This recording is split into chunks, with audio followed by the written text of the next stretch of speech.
we welcome you all again. And to make Sabrang even more colorful and joyous, we are delighted to announce that one of most accomplished cricketer of Indian cricket team and a youth icon, Mr. Gautam Gambhir, is here with us.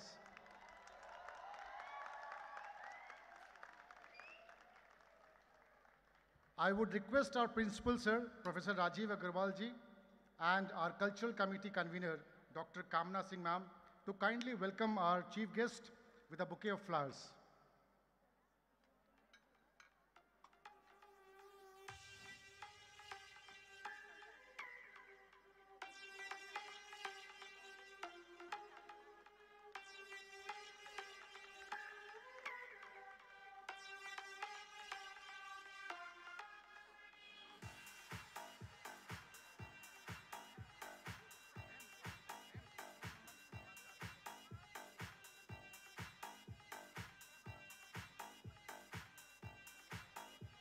Thank you so much, sir. Amongst us, we also have Delhi BJP Treasurer, Mr. Vishnu Mittal. I would request our Vice Principal, sir, Professor Kamal Gupta, sir, and Kamna ma'am to welcome him as well.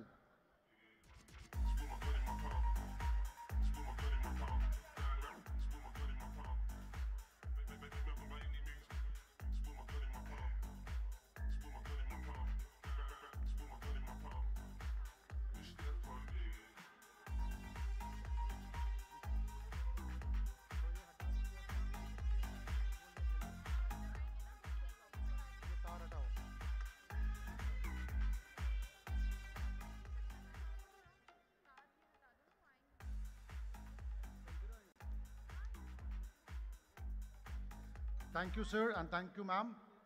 I would not take much of the time between you and our youth icon, our chief guest, Mr. Gautam Gambhir. I'm sure you must be very eager to hear him. I would like to request our chief guest, Mr. Gautam Gambhir, to come and address our gathering.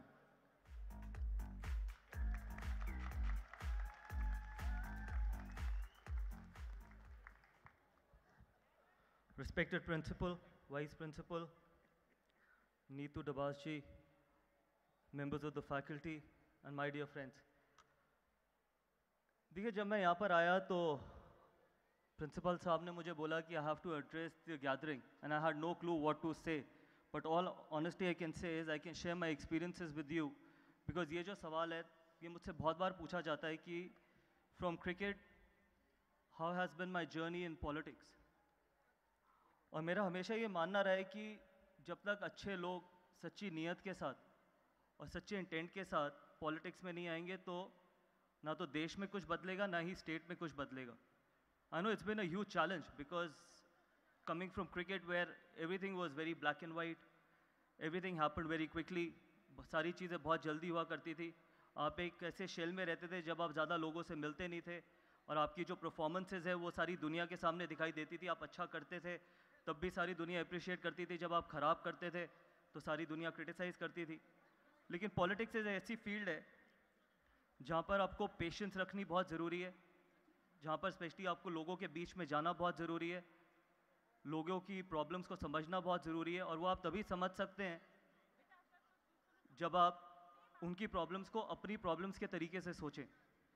तो मेरे लिए कई ऐसे भी दिन होते हैं कि जब बहुत चैलेंजेस होते हैं, कई ऐसे भी दिन होते हैं बहुत फ्रस्ट्रेटिंग होते हैं, लेकिन कई ऐसे भी दिन होते हैं जो बहुत बहुत सेटिस्फाइंग होती हैं. अगर आप सब जानते हैं कि गाज़ीपुर लैंडफिल, मुझे याद है कि जब मैं अपने इलेक्शन की कैंपेन कर रहा था तो और पहली बार जब मैं गाज़ीपुर लैंडफिल के सामने से निकला तो मैंने ये सवाल पूछा था कि ये गाज़ीपुर लैंडफिल कभी ख़त्म हो सकता है या नहीं. तो मेरे साथ जो व्यक्ति बैठे थे उन्होंने कहा कि आप गाज़ीपुर लैंडफिल की बात छोड़िए, कभी ख़त्म नहीं हो सकता.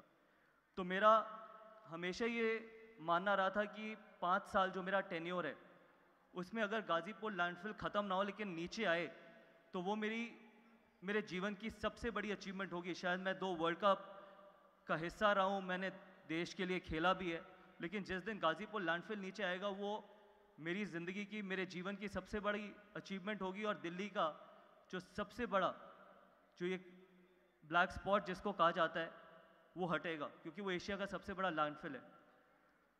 मैं आप सब युवाओं को ये कहना चाहता हूँ कि अगर कोई आपसे ये बोले कि राजनीति ऐसी जगह नहीं है जहाँ पर अच्छे लोगों को आना चाहिए, तो कभी ये मत सुनना, क्योंकि राजनीति ऐसी जगह है जहाँ पर अच्छे लोगों को आना चाहिए। अच्छे लोग ही इस देश को बदलेंगे, अच्छे लोग ही इस स्टेट को बदलेंगे, और सच्ची नीयत के साथ आना। तो ये मेरा आप लोगों से एक जो रीज़न रहा है मेरा पॉलिटिक्स में आने का। बहुत बार ये भी मुझसे पूछा गया कि पॉलिटिक्स की जगह आप अपने फादर का बिजनेस संभाल सकते थे, आप कमेंट्री करते हैं, आप क्रिकेट में बहुत चीज़ें कर सकते थे, तो आपने पॉलिटिक्स क्यों ज्वाइन करी? देखिए, ये एक्सपीरियंस मैं आपके साथ शेयर करना चाहता हूँ। शायद यहाँ पर जितने भी युवा सुन रहे हैं वो इस एक्सपीरियंस को घर लेके जाएंगे और वो सोचेंगे कि वो मैंने पॉलिटिक्स क्यों ज्वाइन करी थी। मेरा मानना है कि मैं कभी भी सोशल मीडिया, चाहे वो ट्विटर हो गया, चाहे वो इंस्टाग्राम हो गया, उस पर अपने फॉलोअर्स बढ़ाने के लिए या फिर कोई सोशल मीडिया सेंसेशन नहीं बनना चाहता था, क्योंकि सबसे आसान चीज़ है अपने एसी कमरे में बैठ के हर चीज़ के बारे में लिखना, हर चीज़ के बारे में अपनी ओपिनियन रखना, और सबसे मुश्किल काम है ज़मीन पे उतर के जो आप इस देश के बारे में सोचते हो उस चीज़ के लिए काम करना और देश को बदलना।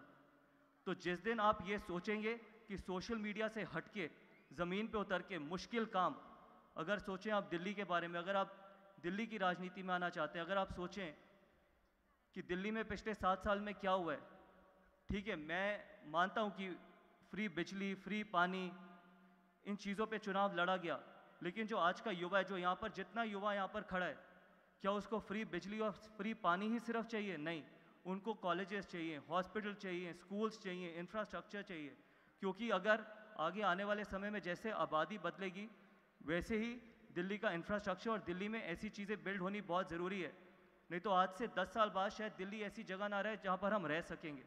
तो आप लोग इतना ज़रूर मानना कि जो ये फ्री बिजली और फ्री पानी का जो झांसा दे के वोट लिया जाता है, पिछले 7 साल में जब आपकी बारी आए तो ये सवाल ज़रूर पूछना, क्योंकि हम तो ये सवाल पूछते ही हैं, लेकिन जिस दिन दिल्ली की जनता ये सवाल पूछेगी कि पिछले 7 साल में कितने नए स्कूल और कॉलेजेस और हॉस्पिटल बनाए गए हैं। आप सब जानते हैं कि कोविड के समय क्या हुआ था, जब पूरा हेल्थ इंफ्रास्ट्रक्चर यहाँ पर कोलैप्स हुआ था, लोगों ने घर जा के, मतलब ऐसी हालत थी कि जहाँ पर ऑक्सीजन की भी कमी हुई थी। क्या आप लोग फ्री बिजली और पानी चाहते हैं, हेल्थ इंफ्रास्ट्रक्चर चाहते हैं? 950 करोड़ रुपए साल का बजट है दिल्ली सरकार का एडवर्टाइजमेंट का, और वो आप ही के पेरेंट्स की मेहनत की कमाई है, वो मेरी मेहनत की कमाई है। यहाँ पर इतने लोग हैं, फैकल्टी मेंबर्स हैं, सबकी मेहनत की कमाई है जो एडवर्टाइजमेंट पे दिए जाते हैं। वही पैसा अगर आप दिल्ली को बेहतर करने में लगाएंगे तो शायद दिल्ली का सुधार हो सकता है। बाकी आप सभी लोगों ने मुझे सुना, इसका दिल से धन्यवाद। जय Hind. Thank you so much, Gautam ji, for your inspiring words. I would also like to tell our chief guest that Deshbandhu College has completed 70 years of its glory.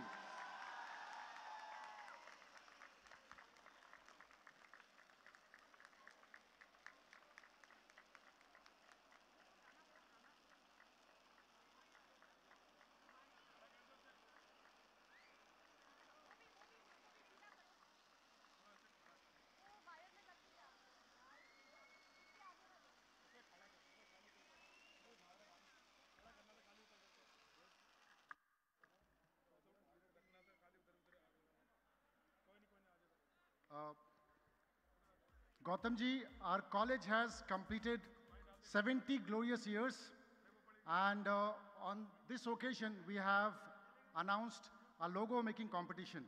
And the winner of this logo making competition happens to be our student only. I would request you to give an award to her. May I call upon Kashish on stage?